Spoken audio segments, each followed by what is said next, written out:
Hello and welcome to the Non-Perfect Parents Club podcast. I'm Emma, a mama of 2 girls, an ex-nursery practitioner and the creator of the Non-Perfect Parents Club. The Non-Perfect Parents Club is all about support, honesty, truths, acknowledging that none of us can be perfect parents because it's impossible, and basically just speaking the unspoken. The only rule here is no judgment allowed. I love hearing people's stories. I love finding out about other parents, their family dynamics, their values and how they tick. So that is what this podcast is going to be. Some great honest conversations about parenting, hopefully delving into some nitty-gritty thoughts and feelings that will make us all laugh, cry and sigh a big sigh of relief.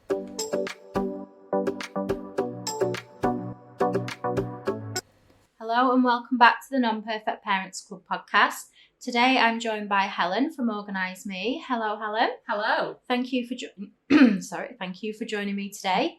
Shall we get straight into the questions? Yes, let's do it. Okay, so number 1, if you want to introduce yourself and tell us a little bit about your family dynamic and any heritage. I feel like I'm going to interview you now. Sorry, that was very formal, wasn't it? I feel like I've gone back about a million years. Hello. I'm Helen. So I run Organise Me, and I feel like I want to say why I'm saying that first and not saying why I have a children and husband first. It's not because of list order, just because of the point I feel like I want to sort of make a little bit more about today being a mum in business. Yeah. But I'm Helen, married to Steve, husband, of 8 years, been from 16. Wow. I know, bloody world record. 2 boys, Thomas and Joseph. Joseph is 5 and Thomas is 10. Renovating a house at the moment, not even living at home, so challenging times. Busy. A little bit busy, but all fun and games. Why not? Life's an adventure and all of that. Real. Okay, so the main rule of the Non-Perfect Parents Club is no judgment allowed.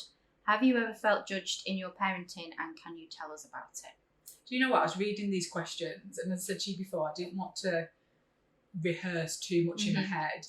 And I feel like, no, I don't feel like I've ever been judged before. But I think because I am the way that I am, I don't really care what other people... I try not to. Like, don't get me wrong, there has been times where I'll maybe worry about a little comment because I think, oh no, I really don't want them to think that of me. Yeah. Whereas I feel like there is a difference, isn't there? There's you as a person and there's you as a mum, and you as, all these hats that we wear, as you say. Yeah. And no, I generally don't feel like I ever have been judged, but I think even if I even if I had a sniff of that, I automatically start walking away from that person. Yeah. I feel like also maybe I wanted to turn that question around a little bit, and I feel like maybe I have judged other people's parenting, in terms of maybe not even judge, but just thought, oh, that's not in line with my morals and values. Yeah, that's a really good point. So I think it's not being, because people probably have judged me and thought, I probably wouldn't have done it that way. Yeah. Like, Thomas, for example, the eldest, he was bedtime bang on. Joseph, youngest. Second child. Oh my God, it's so true. Like, I am struggling with this child. Yeah. Like, he has, he going into other questions, but he has tested me mentally and physically for the whole 5 years he's been on this earth. Maybe 5 years and 9 months, actually. The whole time. But no, I don't feel like I've been judged, but I have definitely judged. And I think what you do is you just connect with different parents. And I think it goes from you being friends with that particular person or couple or whatever to not that you can't be friends with them anymore, but you can't be like parent friends with them in a way, because you think we're like completely different. And I found it really hard with this particular couple years ago, and I was like, I just wouldn't do it like that. And I found it really difficult because then you just sat there like, okay, great. And this was like when when Thomas was like baby, and I just remember feeling like, no, I wouldn't do it like that. And it was hard to just think, well, that's okay that you wouldn't. And that they do it like that. Like, that's fine. When it's also okay to maybe walk away a little bit. So, I don't feel like I've been judged. I probably have, but I think I've probably done more judging. Rightly or wrongly so, yes. Okay. How do you feel about parenting? Good, bad? Has it changed you? Any regrets? So that's quite quite a lot in one question there. That is quite a lot. How do I feel about parenting? Hard. I find it really hard. Yeah. I find it hard, and I think this is where the business side comes into it. I wanted to speak about it because ever since the business started, which was 3.5 years ago, that's when parenting became harder because I gave birth to a third baby without even knowing about it. And I think that's when I started finding it quite difficult because I wanted to be maybe seen as doing it all, and people was like, oh, you're doing so well, look at you doing everything. I'm not. You know, Steve, my husband, who's so amazing, he, you know, to the point where Steve makes me a packed lunch, because if he doesn't make me packed lunch, I don't eat. And that's where it's gone. Like, he has picked up so much, and I'm very grateful for that. And I think that's a completely different topic as well, isn't it? Like, totally. why are we grateful because of that? But Steve's always been, I personally always felt it's been very 50-50. And I feel very lucky that we've never had to have that, like, well, why is it on me? You know, why I just because I'm the mum do. Like, don't get me wrong, when I was on maternity leave, I think we both had an understanding that I was at home all day. So my expectations of myself matched Steve's, which was, I personally felt, the house should be in some sort of good order because I'm at home all day. But I had a good baby. When Joseph was born, I was like, you're expecting this house to look nice. I don't think so. But I still tried because me and Steve both like a tidy house and do that. That's, sorry to interrupt, but that's a really good point you've made there, that I don't know if I've necessarily thought of it in that way before, but both your expectations match. And I think that's a really important point to make, because I don't think that would maybe necessarily always happen. Well, it doesn't always happen, does it? No, of course it doesn't. You know, that's something, I think that's a really important point, maybe worth people thinking about as well. And I think it's a conversation that we never, I think because me and Steve have been together for so long as well, we were together 5 years before we had a baby, which I feel was quite a really good time. And me and Steve have always been very good at talking about things, and, like, you know, don't get me wrong, we, you know, there are moments where you're like, well, I don't think that, and, you know, obviously you have the normal disagreements and things, but we always seem to be bang on with that. But expectations, it was, I think that we just linked without having to speak about them, which I'm very, you know, grateful for.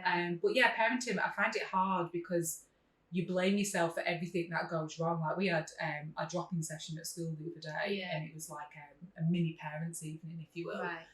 And we sat down, and because our life's a little bit up in the air at the minute, because we've not been in the house and we've been renovating it, and, you know, don't get me wrong, they've been living with Nana and Grandad, and they've been having, like, a brilliant time, and it's been loving great. Loving life. I'm loving life. You know, it's brilliant, and the relationship that we've made with Steve's dad and stepmom has just been a relationship that we never would have had a chance to make. So that it's been really, really brilliant. You say to a lot of people, I'm living with the in-laws, are like, oh, how's that? And it's like, I don't want to go home. Well, I'm having a great time, you know. And for me, it's nice to have a mother figure in my life as well. So I really liked that. Felt very looked after. But doing that thing again. Jumping at school. Yes, so thank you. It's so bad. I should have done this in the morning. I can't think after a day's work. We had not a bad parents' evening, but we had a bit of an attitude problem from one of them, and we had not sharing from the other, and it was like, oh. And then, you know, me and Steve were like, this is because of us, isn't it? You know, we're concentrating so much on the house that, you know, this is what's happening. And I sort of disagreed with Steve, and I was like, well, actually, no, because we moved so the boys had more room, and we're doing it because of the future of the boys, and we're thinking about Thomas and having his own space, and you know, we've got an office now, and it's like, well, that's going to make our life better. So then Steve actually might be able to sit at the dining room table and have tea, because he hates sitting there all day. I'm like, let's have tea in the dining room, and he's like, no, I've been sat there all day. And I'm like, we really need to separate this. So I think Steve maybe takes on a little bit more pressure than I do maybe now, because I'm very much like, well, it is what it is. But, you know, that could come from, like, my childhood and everything else, which I'm sure will come up in the next few questions. But no, parenting is hard, and I feel like I'm glad that I've got my partner in crime to help me with that. Do you feel it's changed you? Do I feel like parenting has changed me? I feel like the kids have changed me. don't feel like parenting's changed me. I think because as women, especially like our generation, we were always conditioned perhaps to be mums. Yeah. You know, you've always sort of, especially our generation, you were brought up to be like, oh, you know, you're going to grow up and how many kids are you going to have? Yeah. It was the question, how many, not are you going to have in it? And I feel like I always wanted them anyway, especially with Steve. You know, we both agreed, and you know, both of them were planned. Yeah. And you know, we were always obviously very organised in that department. But has it changed me? I mean, yeah, of course it has. But I think it's the kids that have changed me, and I've learned that I don't have a filter. My temper is horrendous. That's what I've learned. Yeah. But no, I think it's changed me, and I think actually it's made me, what's the word? Made me kind of like a bit weak in a way. Like not weak as a person, but weak as in without them I'd be nothing. Yeah. You know, it's like, oh God, you're like, and it's something you think you got, when it's just you on your own, you could take a bullet. Yeah. You know, but if they're in front of you sort of thing, it's like, oh God, like, that just totally didn't make any sense at all. But how can I describe? I know what you mean. Do you know what I mean? Not weak as a person. Like, they make me very proud and I feel very strong to be the mum, but weak as in like, they're my weakness. Yeah. You know, that's what I'm trying to say. Yeah. They make me weak and very tired. All the time. Just take all my energy. I am nothing but a puddle on the floor. And that's also true as well sometimes. But no, they do. It's just mad. You look at them, don't you? And you think, oh, I made you. Yeah. I made you. Yeah. I'm amazing. So are you. But oh my God. But no, they've changed me definitely. But for the better. But I wouldn't say that every day. Yeah. Definitely not every single day. That's just being completely honest. Especially Joseph. No offense, Joseph. Fucking hell. Second child. They're another level, are they? I think there's something else. I mean, I was getting ready for it because Thomas was golden boy. He slept through the minute he was born. He was perfect. Joseph came along. Oh my God. I mean, I thought I was getting ready for devil child, but he's on a different level. See, we thought with the wildcat, I mean, she wasn't easy by any means. Like I feel like we did have it quite tough with her. Yeah. But then Bunny came along and that was like, whoa, like what the hell? Just up the game and like massively now, like what is going on? Testing on so many levels, 100%. Have you got any regrets? Have I got any regrets? In terms of like children or life? Like anything in how long is this podcast on for? What level are we talking about? Me? Anything like in your parenting that you regret that you've done? Yeah, I think, and I still have this regret today. I definitely need, and I'm trying to be more patient with them. I feel that ever since sort of the business started, and I think, you know, you try and do it all, and that again could be conditioned from what we were talking about earlier with social media and stuff. And, you know, there always seems to be a new way of parenting, and then it becomes really confusing, and it's like gentle parenting, and it's like, I don't know if I believe any of that. Yeah. And then you start reading other things about, oh, well, you're like this because you were traumatized as a child. And it's like, I'm fine. But then you read a book and it's like, if you say you're fine, that's because you're traumatized. And you're like, oh God, like, what am I? Like, am I okay? Yeah. Do I have it? My regret is I know that I'm not patient enough with my kids. I know that I, what's the word I'm looking for? Raise my voice at them too much. And I do think a lot of that is because I'm still dealing with being full-time, more than full-time in the business sooner than I thought I was going to be. So I feel like that mix for me is what I struggle with the most. Being this businesswoman that I absolutely adore and has changed our life for the better, and trying to be that mum to them that the boys need me to be. Yeah. And I also struggle, I think my regret as well is that I struggle, I say this to Steve quite a lot as well, I struggle raising like a 10-year-old because with Joseph, I've already had experience of raising a 5, 6, 7, 8, 9, 10, but I do sometimes struggle how to communicate with Thomas, my eldest, because he's 10 and he's this boy, he's this little man, and I'm like, do you still want to cuddle? Is that cool? And then I try and be like, oh, I'll give you space, but actually he still wants a cuddle. And I think the regrets are that And what I'm trying to do is remember that he's only 10. Yeah.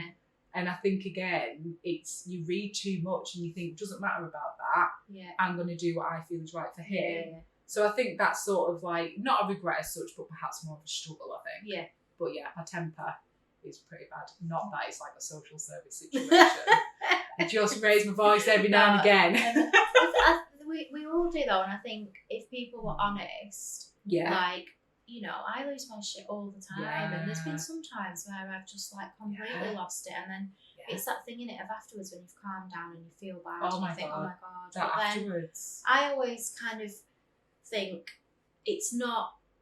When it happens, I always say afterwards, like, you know, oh, I'm sorry, I shouldn't have shouted like that, or I shouldn't have done that, but this is why I did it, blah, blah, blah. Yes. And, you know, like, kind of, I feel like as long as I'm accountable for my behaviour, that, you know, and the other thing is, like, say, you know, when they're adults, if they turn around and say, oh, God, Mum, you used to do this, and, like, I want to be able to say, oh, God, yeah, Richard, I'm so sorry, and it's that, just that accountability, and then the other thing that me and my friend have always said, there was one time, and it was at school, and one of the other girls' mums had said, oh, she said the teacher's like really shouty and stuff, and then we'd asked our two, and they were like, no, she's fine, and we were like, oh, maybe that's just used to we shout, so maybe we're doing them a favour, you know, like they can, if when you send them out into the world and they're not with you and someone's shouting at them, it's not this thing of like, you know, but who's right just, and wrong though? And this is the thing, isn't it? And like, I feel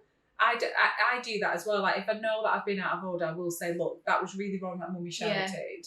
You know, and even if Thomas is like, yeah, but I should have not have done this, it's like, that's not the point. Like, you are not responsible for my reactions. Like, I shouldn't be shouting. I don't want to be shouting at you like that. But funny story on that, which I hope everyone will find funny and do not judge, is that I remember once when, I mean, I've really lost it. Like, I've shouted, screamed at, I think it was Thomas at the time. But I know that I take a lot out on Thomas as well, because Joseph's only 5.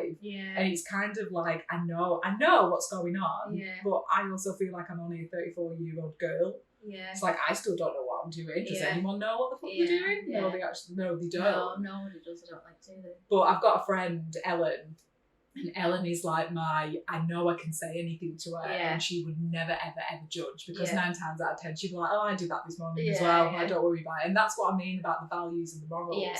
Just because you don't agree with somebody doesn't mean that you're right and they're wrong. It just means that you need to find someone you're more comfortable with. So I remember ringing her and I was like, I've got mad at Thomas, and I was like, I've lost my shit with him, I've screamed at him, I feel awful.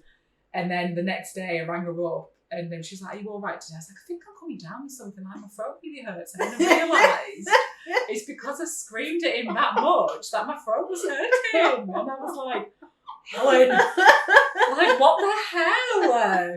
And I felt awful for it, but I don't do it on purpose. No.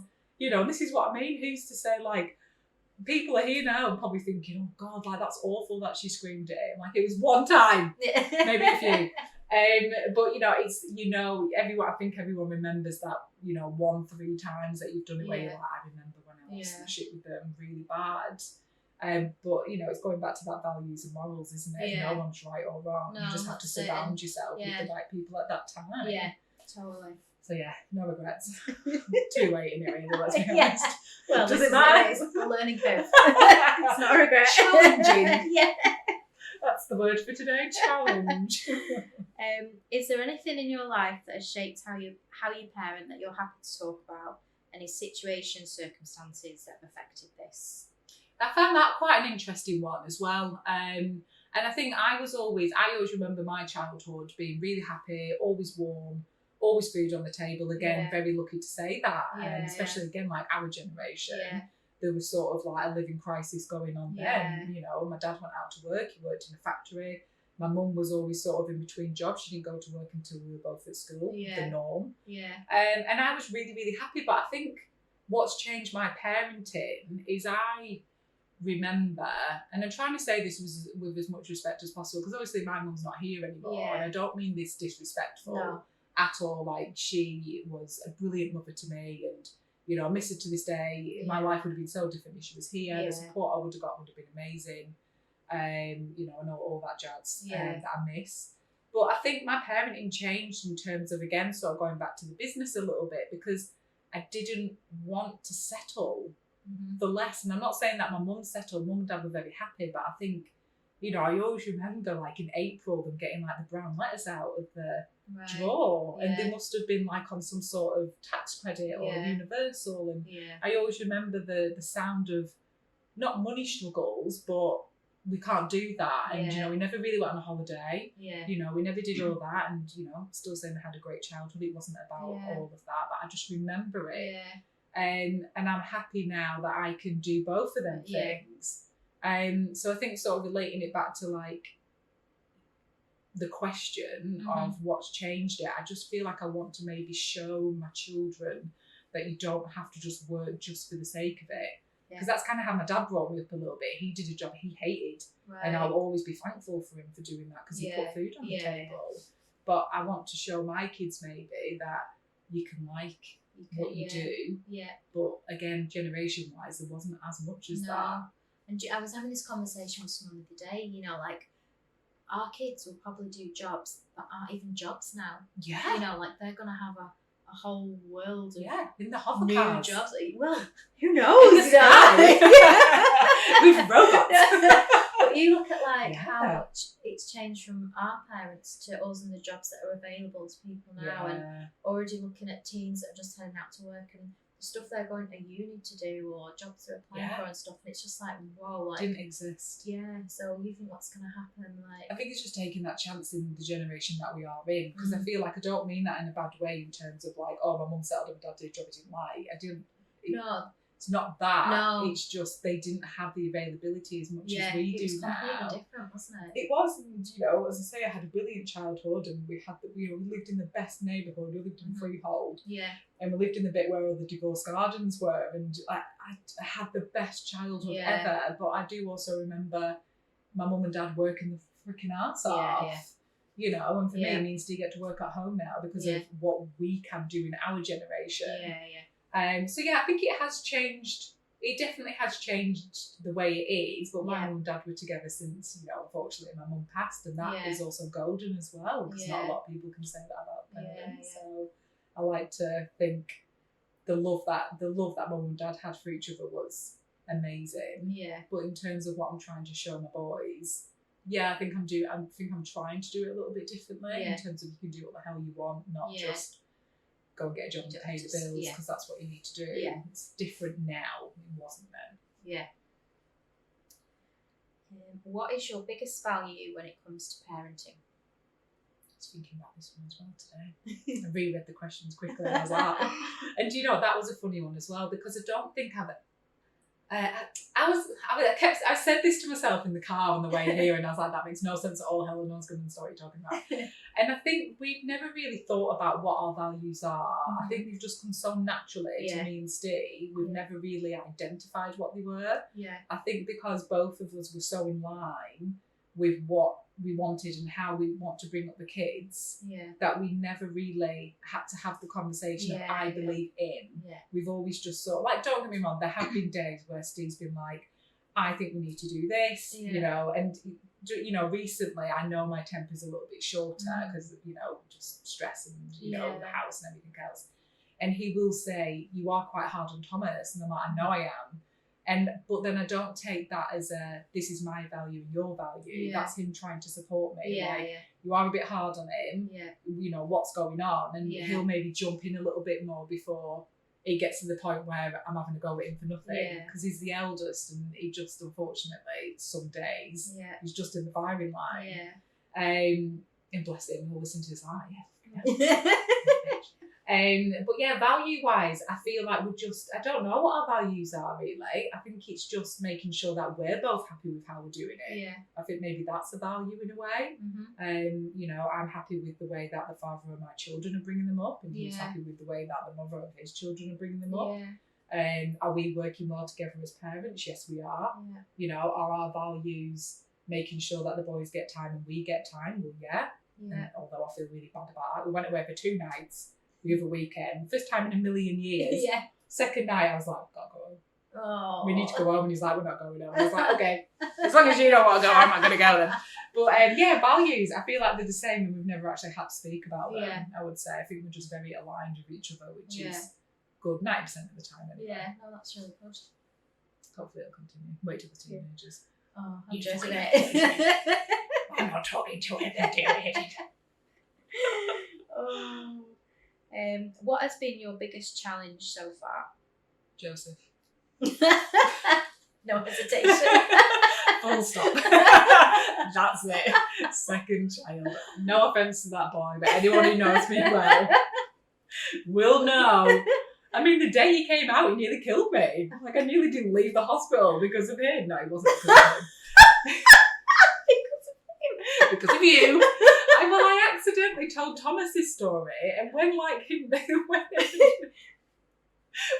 Joseph are arguing, he's like, you nearly killed my mum, and I'm like, Thomas! No, you didn't! Like, we don't need to go into this. It was a hemorrhage. Like, you can't be saying that to you. It's you, and I'm like, yeah. Behind him. No, it wasn't anything to do with Joseph. No, it wasn't him. It's just, it's been traumatic since day one. Like, it really has. And I love him to bits and all that stuff that people feel the need to say. It's like, obviously I love my child. But he, for me, and I've said this a few times, he really has challenged me mentally and physically. Mm-hmm. You know, not that this is a labour story, but I didn't get the first night with him because I was in ICU trying to keep my life. Literally, trying to get my life back, bring the ghost back into me. Yeah. And Steve was on the bloody women's ward. He got my fish and chips. He rolled into the food and everyone was and he was like, congratulations. in the clear cot thing, pushing Joseph around. They were like, where's your wife? And he's like, she's at ICU. I have never heard another first lady story like that. I absolutely love that. I didn't know that. Congratulations. I can just imagine it. I'm like, you want my food? Well, man. I was enjoying that. So he got to go on the women's ward. I was bloody downstairs, just I'll be up in a minute, it's fine. But so that was it wasn't ideal. It was very traumatic when he came. Never had so many flowers in my life. I mean, you usually get quite a lot of flowers when you give birth, but honestly, my house was full of them. Steve was like, these are thank you for not dying flowers. I was like, very well, you're welcome. You're very welcome. But no, Joseph was hard. He was very ill. Still to this day has chest problems. Right. He's just this child. And then he had a dust allergy. I was like, of course he has a dust allergy. What? Who has a dust allergy? I was like, oh my God. You have to start cleaning your house with a damp cloth. I was like, my house is clean. So that was a bit annoying. And then he walks around with a patch on his eye because he's got eye problems. And I'm like, what is wrong with you? What's going on? So you get so much from him that it makes it, of course, worthwhile. Yeah. But I think I was very, very shocked when we eventually, when we settled at home and everything, after I came home 4 months now, it wasn't 4 months, it was 4 days there. When I eventually came home, it was a massive shock. Yeah. I remember it, and I remember feeling horribly overwhelmed, and I was like, oh, this is really hard, because at first it's fun, isn't it? You're doing the bottles and you're doing the routine, and you're like, oh, what time should we start putting into bed? Oh, you lay out the pajamas and you do all of that, and then but you've got another one. And then Thomas is getting really upset because his cry was horrible, and then I'm crying, and then it's like, oh my God, what do I do with him? Yeah. And I've got this one, and it's like I don't know what to do. And then Steve obviously goes back to work because he wasn't working from home at that point. And I remember the first time we did the school, and it was an absolute fail. I forgot to bring the rain mat, and it was raining, so I took my collar off and put it on the pram. I'm like, I can't do this every day. It is a hot, obviously I've only got 2, so I don't know what any other jump is like, but we found the jump from 1 to 2 massive. And now, and I've said this before, I think where if one of the girls is out or with my mum or wherever, we've just got one, it's like, wow, how did we ever find one hard? One is hard, but then when you've got 2, it's like, wow. 1 to 2 I found harder than 0 to 1. 100%. Yeah. And I remember I was talking to a friend, a dad actually, a guy friend. He's just had 2, and he's just saying all the things that I remember feeling, and I'm like, I honestly only feel the last year it started getting easier. Yeah. Just because I felt like Joseph's illness, the youngest, that really upset me a lot. Yeah. And, he's been in and out of hospital and things. All these things that are just really hard. Yeah. So I found it. Can't remember what the question was now, but Joseph's lovely. The answer was Joseph. What's been your biggest challenge? I'm glad you said challenge, not regret. Yeah. Joseph. No, never. Some days. Biggest challenge, having two, 100%. Having two and knowing how to give them both identities. Yeah. Without treating them differently. It's hard, isn't it?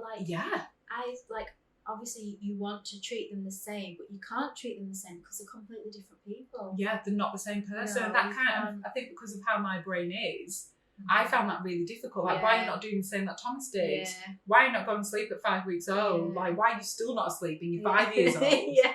Like, it took me 2 hours. Snooping on his books back out again. I'm like, this bedtime routine of putting him back is bullshit. Doesn't work. 2 hours. Yeah. 2 hours. I lie with him now. I stroke his face. Until he goes to sleep, and I'm like, Steve's like, can't keep doing this. And actually, it makes him go to sleep. He goes to sleep in 14 minutes now, and it's like, I don't need this shit. But also, me and Steve say a lot. We know we're in the good old days. Yeah. We know that these are our good old days, and I have to tell myself that to be like, it's fine. Yeah, like I'm not gonna be stroking his face when he's 18, and I'm gonna miss that. Yeah, but that's been my biggest challenge, having two and dealing with two of them. Yeah, and definitely. It's like you said, like going out to do the school and stuff. I mean, obviously depending what ages your kids are, but we was the same. So the Wildcat was in was she reception, I think. Yeah, she must have been in reception when Bunny was born, and that was just like same. Bunny'd still be in pajamas. I'd be rushing across to school. And it's not like it's like the school pickups if it's raining or she's just gone off to sleep, and you're like, oh, every time no one there to help you, and it is tough, isn't it? But like with your first, you don't have anywhere to be. You don't have to do anything. But you're motivated with your first in a way, especially obviously if it was all planned and all the perfect situation, let's say, you're motivated to do it. But I think for me as well, I didn't have the support from my mum, and I didn't feel like I had that much support woman wise. Obviously I've got my mother-in-laws and things, and they are fantastic, but it's not my mum. It's not the same. But I never knew what that was. I never knew what that was going to be, so I always sort of pitied myself in a way. Like, oh, I'm doing this on my own, but then other days it empower me, and it still empowers me to this day. Like, I've done all that despite of, that could have really fucked me up. But biggest challenge, having Joseph, let's be honest, having the second one, biggest challenge today. So we're on the last question. Okay. What do you wish you could change about parenting in general, as in for everyone? Oh. That's a really good one, isn't it? What do I wish I could change? I think kind of just what you sort of say, really, which is the judgment side of it. And I think especially our generation, again, like going back to the first question, I think it's okay for you to distance yourself away from things that don't make you feel not even comfortable. Like, it doesn't have to be like, oh, you do it this way and I don't do it this way. Just be around people that make you feel good in lots of departments. And I think when you become a mum, I know a lot of people are like, oh, but you're Helen and you're a mum. It's like, I'm quite happy being 100% mum. Yeah. Like, Helen is a mum now, but also in my description, I'm a mum and I'm a business owner. Yeah. And that doesn't mean it's 50-50. I do genuinely believe you can be 100% on one and 100% on the other. You just have to switch it on and off. Yeah. And that's when it is quite tricky, because sometimes I need them to both be in the middle, and that doesn't quite happen. Like, I've had a really busy day or whatever, but then that's when Steve's quite good at coming in. But changing it, I think just knowing that it's okay to just do what you want to do. You don't have to define it by good or bad. Yeah. It's like, again, going back to, the people that were making me feel like, oh, you make me feel safe around parenting, actually said a lot about how I was feeling about parenting, which was scared and nervous about it. And sometimes when you're in that zone, and I felt like I was quite a young mum at the time, there wasn't really a lot of people that had kids around me. At that point, everyone was like starting sort of 2-3 years later, and I was confident by then. It took me about 4 years. I'm all right now. It's at school. It's great. But I think just knowing that you can just do what you want without like being questioned about it, and I think Instagram's got a hell of a lot to say about that. And I think you know, even me as a person, it makes me feel like, oh right, yeah. Well, I must start doing it this way, and I must start because everyone else looks like they're doing it like that. No one knows what the fuck they're doing. Yeah, no. Nobody knows what they're doing. No. But why do we have to define it as not knowing what you're doing? Yeah. It's just doing. Totally. You know, it's not about it being good. And I said this to someone the other day. I was speaking to my colleague, Emma. She's my virtual assistant in my business. And I was chatting to her, and she was saying, like, I'm feeling really down today. And I said, don't put feeling down in the bad box. Like, why do we always have to concentrate on when we feel really good? Like, feeling is a feeling. Yeah. Like, why do we have to pinpoint it? Like, I feel really good today, so I'm having a good day. I'm feeling really negative today because this happened and I'm feeling really bad. It's like they both deserve a place in our life. Yeah. Like, and without it, like, why does the negative side get such a bad rep? It's not fair. It's like, it's just a feeling. It's fine. It is what it is. It is what it is. And I love that saying. Like, it is what it is. You know, we're just going to move on. It's absolutely fine. Just keep moving. But yeah, going back to parenting, I think just doing what you feel is best for you and not having to feel like you need to justify it to anybody. Yeah. Just because you think something or say something doesn't mean that you're a bad person, and it doesn't mean that they're wrong and you're right, or you're wrong and they're right. Just be. So, and there's something that I did. I don't know if you saw it. I did the post about the elf the other day, and I'm just currently writing a Christmas one. Yeah. Because I've noticed about all the pressure that we're under, blah blah.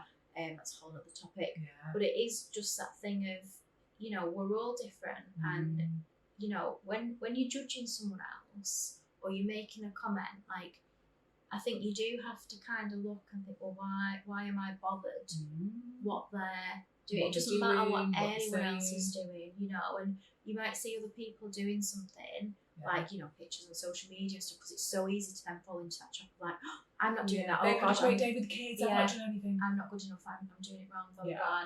And it shouldn't be like that. You know, you just got to do what's right for you. Yeah. And I think this is the thing, like with the house thing. Obviously, we're renovating this house at the moment.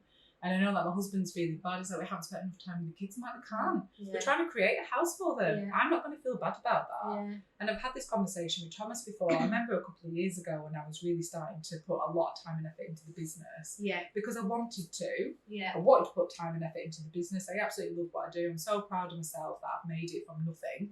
And now it's my full-time career, and it's given us a life that I never thought we'd have, and blah, blah, blah.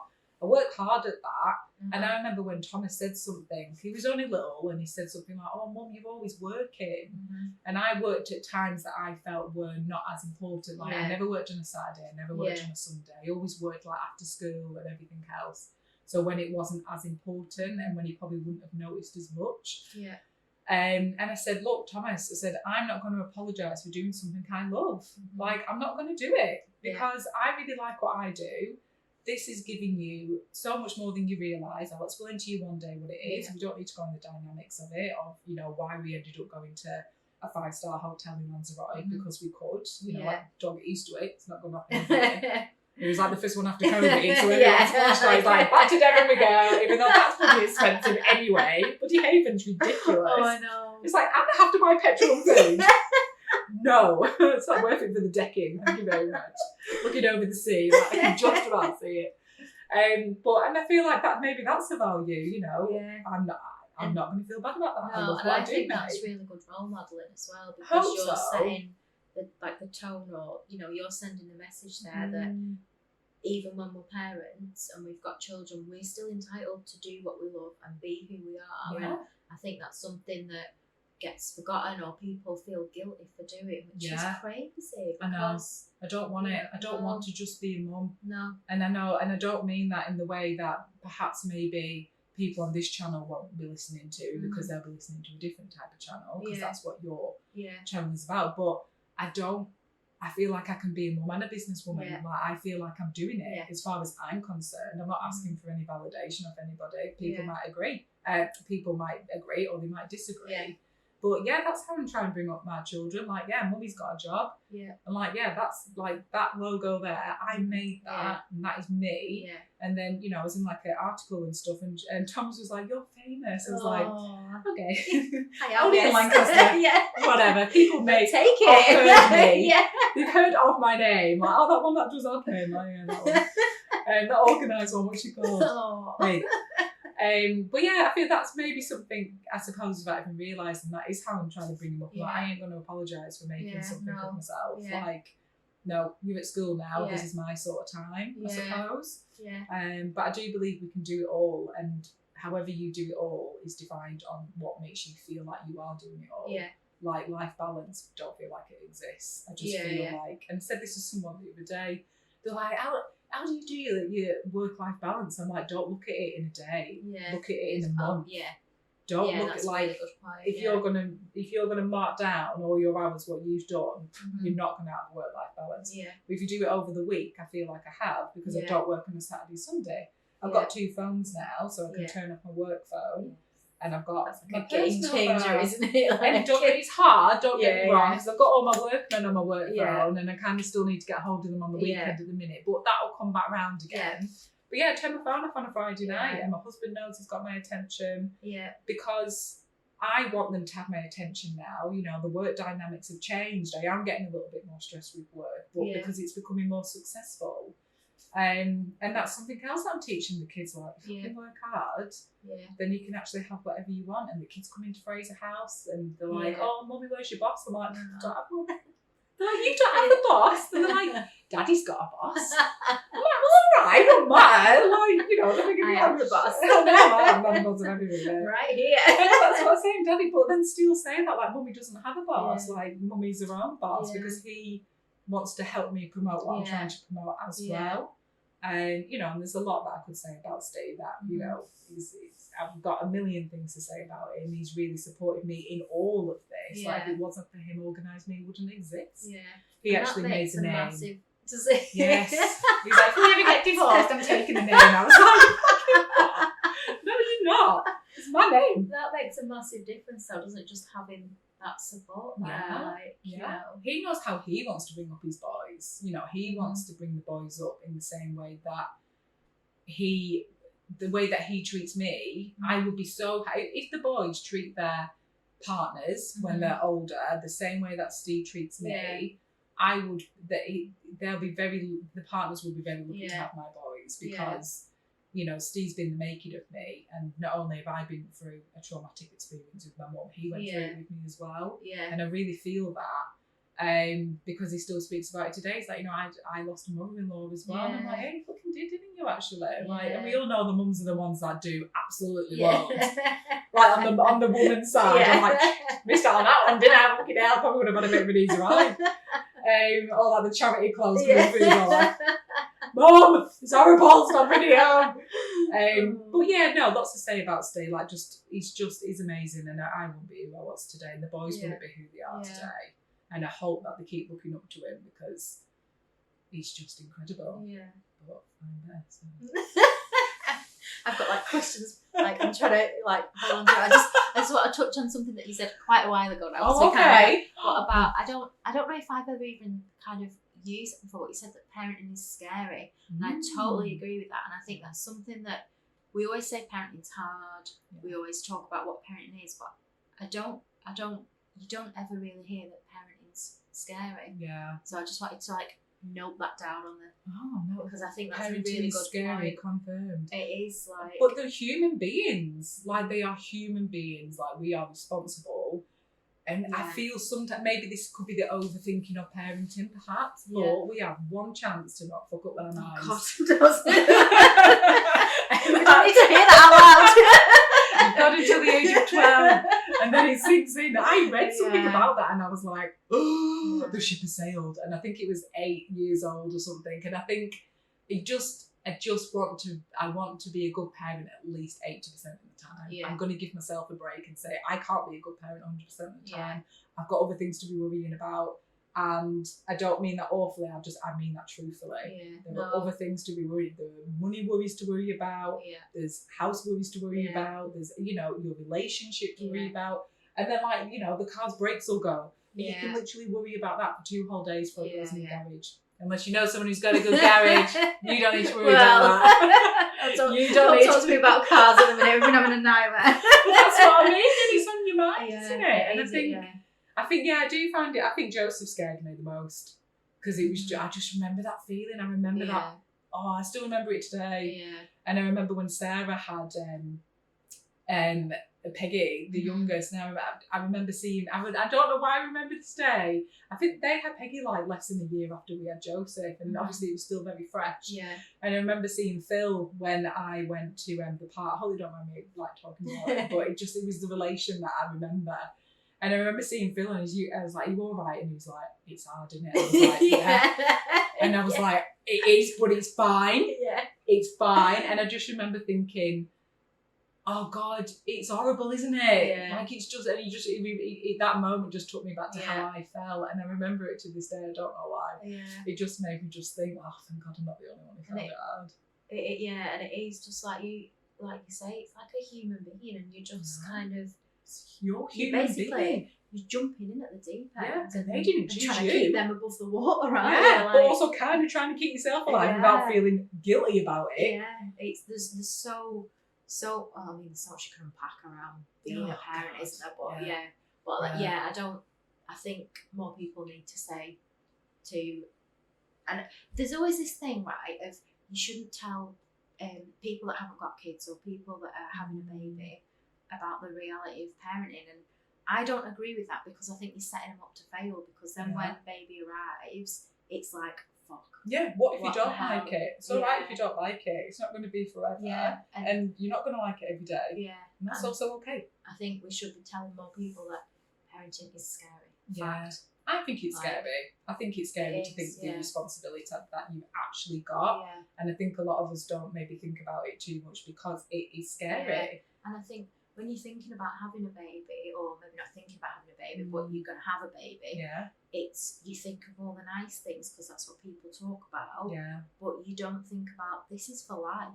Yeah. Like I think a few generations ago, it was that thing of they get to 18, you send them on the way, you pack them off, and it's not actually like that. Like once you have a child, you have a child for the rest of your life. Yeah, but what happens when you're pregnant though? You get them knobs that are like, oh well, make sure you get sleep. No. People love to be the ones that are like, I had it worse than you. It's like, I tell you what, instead of telling me how bad it is, why don't you give me a little bit of advice and just say, do you know what? Yeah, you are going to get a few sleep. Do you know you actually get used to being a zombie? Yeah.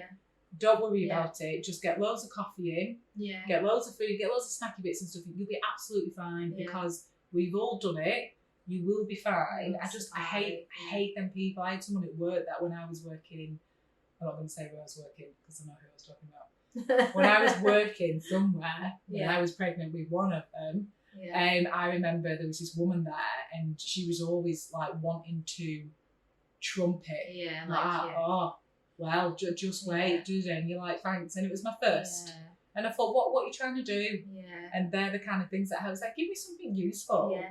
You know, like give me some, like putting Vicks on the feet with socks sometimes works when you've got a cough. Yeah, yeah. Them little things will really help. And just, you know, if you ever do have a bit of late sleepless night, don't worry about it. It's gonna happen. And that's it. Like I think we just need to be kinder to each other, and we need to be easier on each other and more supportive. Who are you trying to be? Like, what's going to happen is you trying to sound like you know it all. You actually just come across sounding like a dick. Yeah. Like you just sound like you think you know it all. What are you achieving? You're not achieving anything, are you? No, you're actually going to lose somebody in your life because nobody wants to be around that person. Yeah. And they're the kind of people that I was speaking about before. Like the people that you're like, you're not helping me. In this situation, and luckily it wasn't a close friend at all. You know, it's someone that sort of like do that passing thing.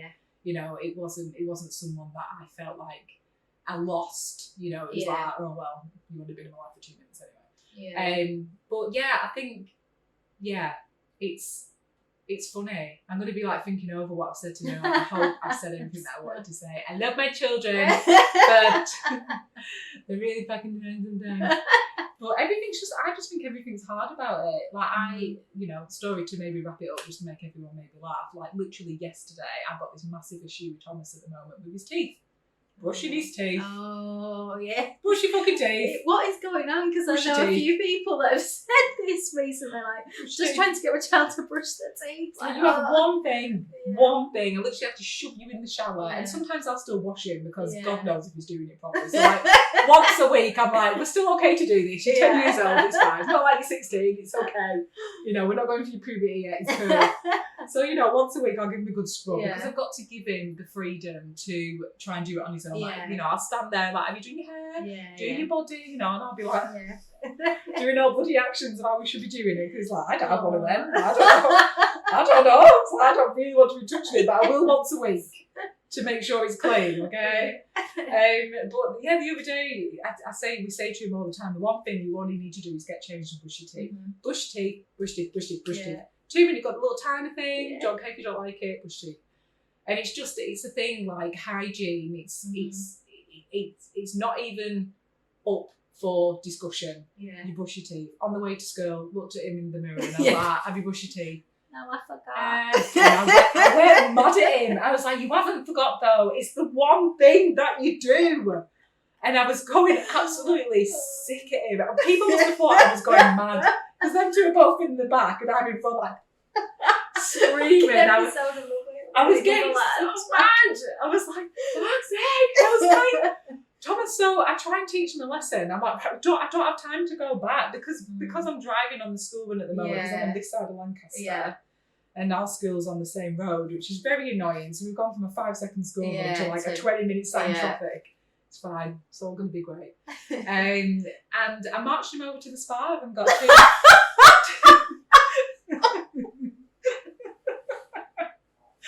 dragged him into that shop and I was like, right. And then I took him into our house and brushed him with the there. And they were like, what are you doing? I was like, brush his teeth. I was so mad. I was like, open your mouth now. I was like, I can't even time you.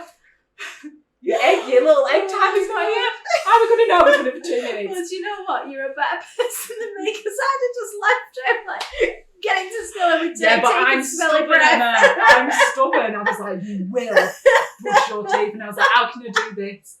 It's the second time I've done it. And I said to him, I was like, I've wasted £5 on toothbrush and toothpaste because you can't be asked for your teeth. We're in a cost of living crisis. I know, £5. And altogether on the two lessons, £2.50 each. I was like, I thought we were over this. And he's there in the kitchen. I'm trying to talk to him. He's like, and I'm like, oh, good. Yeah, so that was the lesson on Monday. No, when was it? I think it was Thursday. I felt bad because he went to school with tears in his eyes, but that's how much again. I didn't have smelly breath. That's it, though. It's like Thomas. And I said to him, I said, going to school without brushing your teeth is like having a poo and not like It is though. Cleanliness, number one rule in our house. That's a value. Hygiene. 100%, right at the top. Brush your fucking teeth. Swear to God, I was like, don't be that child. Everyone remembers that child at school. Don't be that one. Do you remember Thomas? No. You will not be my son. Stop. So yeah, I marched him over to the spa. Gosh, that is hilarious. Plumbers and builders like, what are you doing? And I was like,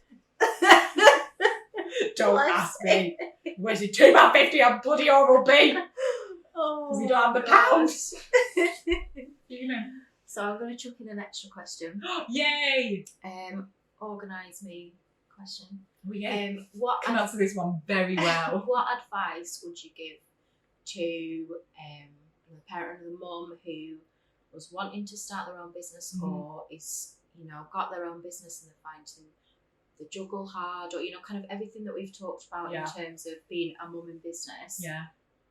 Is there anything that you can add to that, or what advice would you give to them? So I think being a mum in business, it is really difficult, and I think it's a different sort of ball game in a way because I work with quite a lot of men. Yeah. Because I feel like I've always just got on with men easier. Yeah. And I think what my business is about, outsourcing admin.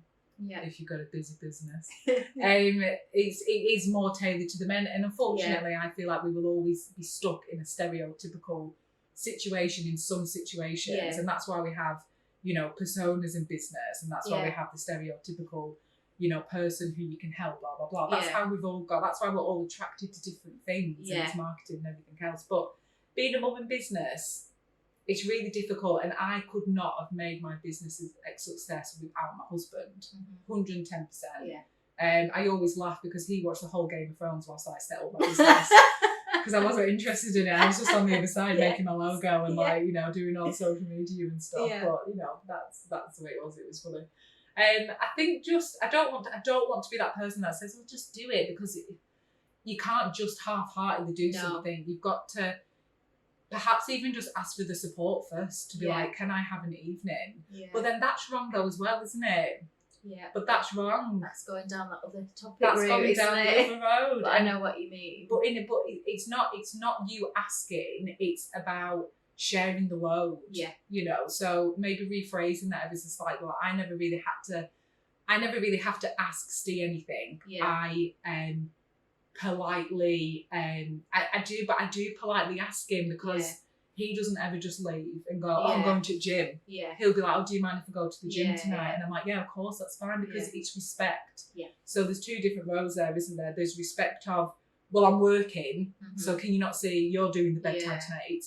Because me and Steve have always had this rule of I did the cleaning and he did the cooking. Yeah. And then it changed into when kids came, if whoever made tea, put the kids to bed. Yeah. And it's that we always had that. Yeah. And it was just always, you know, like I do not cook. I can only cook if it's HelloFresh because it comes with instructions. Which just says so much about me. Oh, 1 to 10, I can do that. I can't just do something like off my own thing. But you know, and when I've made tea, Steve, when it's bedtime, he's like, "Right, come on, boys," because it's just ingrained. Yeah. But yeah, women in business, it's really hard, and there's a lot of roads that I've personally been down where I don't regret the business, but there are days where I'm like, I just want to cuddle up on the couch and watch a film with my kids, and I can't because I've created this successful business and the mindset is massive. Yeah, yeah. I've definitely struggled with my mindset recently because the business has become what it has become, which is amazing, but there's pressure with that. Yeah. And there's a lot of like, am I good enough? What do? I just do emails. Oh God, people are going to find out that I just do emails. And that's been quite a big thing for me at the moment, which even quite a lot of my clients know about actually. Mm-hmm. They've had to make me feel a bit better, which is probably quite bad. They're like, "But you're so great," and I'm like, "Oh, thanks." Well, you don't pay me to like tell me this sort of stuff, but I appreciate that. But yeah, I don't know. It's hard. It's really hard. I found it hard. Yeah. I found it hard, but I'm also very, very proud of myself of what I've done. Yeah. And there's been a lot of tears on the way, and a lot of proudness on the way, and a lot of sacrificing. Yeah. You know, I've had to have some days where I've wanted to work more than go out with the kids and the husband. I have, because I wanted to create something that was for me that I knew would eventually benefit the family. Yeah. And it's like, I'm sorry, but a day at Billy Bob's today isn't going to make me money. Yeah. And I know that I want to do this today. And it's not having that guilt of wanting to do it, but also just working out what you class as losing time in the areas that you don't want to lose in. Because now I can have my weekends off because I've got support and I've got a team and, you know, everything else, it's grown. But at the beginning, if you wanted to start that business and really push it, there were sacrifices. Yeah, it's a hard slog, isn't it? Yeah. And you'll know that from running this. You know, you're out here with me tonight. My kids are with my husband, obviously. Bedtime. 100%. I was like, 7, Emma? Okay. And I was like, yes. I'll come at 7. That's fine. But, you know, like, obviously, Steve, I don't want to say Steve's got the boys, because that, again, is another thing, isn't it? Like, oh, the dad's babysitting his kids. That's not what the case is in our house at all. But, you know, the boys are with Steve at home. He's done tea tonight. I got in. Tea was ready. I ate it. I've gone again. I worked till 6 tonight because it's Monday. It's a busy day.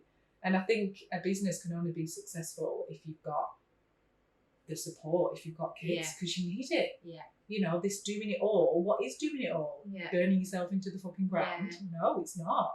It's that juggle, isn't it? Yeah, and I've burnt myself a couple of times. I've definitely had a massive burnout, and it wasn't the business. Yeah. Oh, have you got burnt out in your business? No, I've got burnt out in life. Yeah. Actually, the kids are burning me out because one of them's ill all the time. You know, Joseph. Yeah. Of course. Bless him. Second one, but he's off school today. He's at school today, constantly on his really blue inhaler because he's wheezing, bless him. But, typical, we move on. Yeah. But yeah, women in business, I do think it is hard, and it's definitely a big way to go when it comes to women in business. Like, why is it women in business? Why is it not just business? Yeah. Like, I run a business, and yes, a woman runs it. Yeah. That's it. Yeah. That's the end of the conversation. That's. I run a business, that's it. But I think as well, I'm quite lucky in terms of where I work. So I work at Fraser House, the co-working place, and everyone in there is just brilliant. Like, it's changed my life working in there. Oh, that's good. In so many good ways. And there's no judgment, there's no nothing, there's no like, there's no even like jokes about women and men, like where you can sometimes find that. Yeah. There's none of that. Also, I think I've just been, I was going to say lucky then, but no, I don't think I've been lucky. I think I've been very selective with how I've done things, and maybe what I've let go over my head and what I've taken in, because I also feel like I couldn't give a fuck what people think either. It's like, I think that's the best way to be. You've got to be like that, haven't you? Yeah. I mean, you can't let other people rule your life, can you? You've got to just go for it. They're not paying your bills. Yeah, exactly. And I know that's easier said than done, and that's again a completely different like kettle of fish, isn't it? But in business, in terms of who you are as like a mum, and who you are, because we will still always probably get looked at like, oh, who's got your kids while you're working till 7? Oh, the dad, would you believe? Fucking hell. Why are you asking me that question? Why are you asking me that question? And luckily that isn't the case. Steve's been at home with Joseph all day whilst I have been at Fraser House. It wasn't me that dropped work today because Joseph was ill. It was you're at home, do you have any interviews? Do I need to be at home because you have got a call? And no, he could stay at home because he could be more comfortable at home, whereas, my computers and stuff are at Fraser House. But yeah, I think I found it hard but enjoyable at the same time, because the hardness just makes me want to keep going. But yeah, it is a tough one. Do you ever get frustrated? So I'm kind of saying this from things like with myself. Do you ever get frustrated in terms of like, when you're trying to do business stuff, but then you've got like mum stuff to, it's a little bit of the juggle. I know this isn't coming out right. Do you mean like you could be sat at the table on your laptop looking at all the washing up sort of thing? Kind of, and things like there'll be times where, so like when I'm doing this kind of stuff, I'll just get ideas and they'll ping in my head, and then it's always when I'm like doing something with the kids, and so I can't just stop to like start writing or like it, typing it, that kind of stuff. And I really struggle with, I mean, we're obviously a slightly different situation, but like I really struggle with that. There's times when I want to work, and I can't. Yeah, I think that's it though, isn't it? It's kind of going back to wanting and knowing that you can. So, like on a Saturday, if we're not really doing much, then, I might, as I say, politely ask my husband, because we always know that we've got the weekend off together. But then in the back of my head, sometimes I'm like, oh, I really just want to get all the content done, or I need to get my cash flow done, or whatever. And I do politely ask him. But if I'm in the middle of something with the children, it just has to be on the children. This is a time with them. I'm just going to make myself a quick little voice note. So it's all the things that we can use in technology, isn't it? That 4 minutes of going. That's a good point. I'm a typer, and I never think of doing a voice note. Voice recording, and like even on the way to the gym and stuff. Even though it's like for me, and I've got this really good. It's always content, isn't it? It's always like the content thing. It's never like, or even like an idea. It's always about your business. It's working on the business that this comes in. When you're just like, oh, I can see the image and I can see all this. I just need to do it now. I just need to do it now. Just knowing that now is not the time. Tomorrow's the time when I know that I can do it, and it's just the anxiety and excitement, isn't it? But I use voice recording quite a lot, and I type stuff down, and then I try and time blocking is my saviour. Absolutely love time blocking. I time block all my client work in. The only thing I don't quite time blocking is maybe my stuff, and I don't mean my time. I hate when people say things like, oh, you need to time block your stuff in like a bath and getting your hair done, but then they'll go down the road of like, but a bath shouldn't be your time. And it's like, I'm not going to time block my own time in. I'm going to do it when I want to do it. Yeah. You know, like what you say, it's like, why are we rewarding ourselves with a bath? Yeah. I'm rewarding myself with washing myself. Yeah. Are you actually taking the piss? That's just basic care, it's isn't hygiene. It? Like, Brushing your teeth. Should I be happy I get 2 minutes to brush my teeth? No. I just want a bath. So I think like my time blocking for me is about work. I time block work. I time block the kids' bedtime just on my phone pings, and I'm like, oh shit, it's 7 o'clock, you need to go. But yeah, I think when you've got that idea, it's just, you've got to swallow it and be like, I can't do it all at once. Obviously, I am with the kids, and I know that I'm going to feel better being present at the park for the next hour. And then when I get home and I put them in front of the telly with crisps and fruit and all the healthy snacks. No sweets. No, I'm joking. All the junk food that they want. I will feel fine, sat with them, tight in. And it is, but it's getting that feeling. But voice recording. Yeah. Because he'll never, do it. It's brilliant. I've done like all my content. Yeah. And sometimes I'll send it to like my team and I'm like, we just sent something like this is really good content. Yeah. I'm like, so I'm just thinking about organisation and I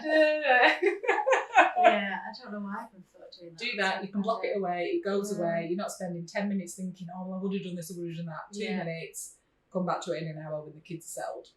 Because you've been present. Amazing. There you go. Tip of the day. There we go. There you go. Amazing. Is there anything else that you want to add? I feel like I've had loads. Like, how long has this gone on for? Is it going to be an the hour longest and one? 5 so far. Is that the longest one so far? I think so, yeah. We all knew it was going to be. We were like chatting for about half an hour before, so we've not even. I've been here all day. This is just lots of edits throughout the day, stuck in together. We just cropped it down from 5 hours. No, I don't think there is. I feel like it's hard, isn't it? Because you don't want to come across like. I always used to watch, you know, when people are like Beyonce, not relating myself to Beyonce at all, but when they're like, just follow your dreams, just do it. It's like, who the fuck are you? Like, obviously she's Beyonce, but I don't want to say like something cheesy, but I think just it's been hard. Mm-hmm. Like do you know what's really hard? Is doing something you love and feeling like you should love it. Yeah. That's what's really hard. Like, I love my business. Some days I don't. Some days I think I've created a monster here, but also in a great way. Yeah. And the worries that come with it is awful. And I mean this from like a business mum point of view. Yeah. I've lost my train of thought again. What were we saying? It's gone. You were saying you're Beyonce. I was saying at the end. I am the Beyonce of organisation. I love it. There we go. The end. Full stop. No, just be yourself. No, I'm joking. Well, I mean, if you want to be yourself. But I think just knowing that it's hard and knowing that it isn't fucking rainbows and sunshine every day. Like, it's just not. And I feel like I don't like people that are too happy. They annoy the hell out of me. I'm like, oh, life's not that great. Right? And that's okay. Like, I love my life, and I just love a Saturday night with Strictly and pizza. Like, I literally live for them days. Yeah. And I just think just knowing what's right for you, that's it. Yeah. Whatever makes you happy. And if you're not happy, go and do something else that makes you happy. Yeah. Change it. Don't just. And this is something that I find so many people do, and they're not happy and they just stay stuck in that. Yeah. But I think you can always change, can't you? You can always go and switch it up and do something, and you know, I mean, it can be so little. Sometimes I listen to like a podcast and I feel great. I'm like, I've done something that's made me feel really good. Like, I keep saying I really want to start reading more, and when I just pick up that book, it's made my whole day changes, because I'm like, I've done something that was like my little habit changer. Like, we've all got these habits that we want to get into, isn't it? Like, drink 2 litres of water every day, and like read like 50 pages of a book and blah blah blah. But if that's actually what's going to make you happy, then do that. It doesn't have to be, oh, I'm running a 100-grand business. Like, that's the world that I'm in. All like the Instagram pages I follow are about the 4, 5 bloody figure months and stuff and blah blah blah. And it's like, I'm really happy that I can just afford, like, when I started the business, it was literally for a takeaway. Yeah. Like, no kidding. It was like literally a few quid in my back pocket, and now it's become like this monster that's brilliant, and it's, you know, it's everything and more that we thought it could be, and that's great because I've worked bloody hard at it. Like I've worked my arse off to get to where this business is. And totally forgot why we're going down there. That being Beyonce. Organise Me is great. I'm great at being organised. Yeah, I wrote a post actually today. I wrote a post about being organised and how people always say to me, how do you stay so organised? This would be good to wrap it up. How do you stay so organised? And I put in it, well, it's like the builder. The builder never does work in their own house. The chef never cooks when they get home. My husband organises everything now because I'm just like... I'm getting all these messages from school as well, like forward to stay, and I'm like, will you please sign this bloody flu vaccination? Like, I don't get paid for this shit. No. And I forward everything to him because I'm just like, I can't organise us anymore. So I think that's maybe just a little bit of like insight into actually what life is really like when you're trying to do it all. What is doing it all? Doing it all to me is what I'm doing right now, which is I feel like I'm doing it all. But there's no definition for that. Just be Beyonce. There we go from Be Beyonce. Okay. If you've enjoyed this podcast, please don't forget to follow, review and share with other parents you know. You can now listen on Apple, Spotify and Amazon, and I aim to release a new episode each week. If you would like to be a guest on the podcast, please get in touch via any of my social media channels, website or email. Thank you, Helen, for joining me on today's podcast. It has been great to have you. I think we've had a good laugh there, haven't we? Wine next time. Yeah. Oh, gosh. Thank you, everyone, for listening.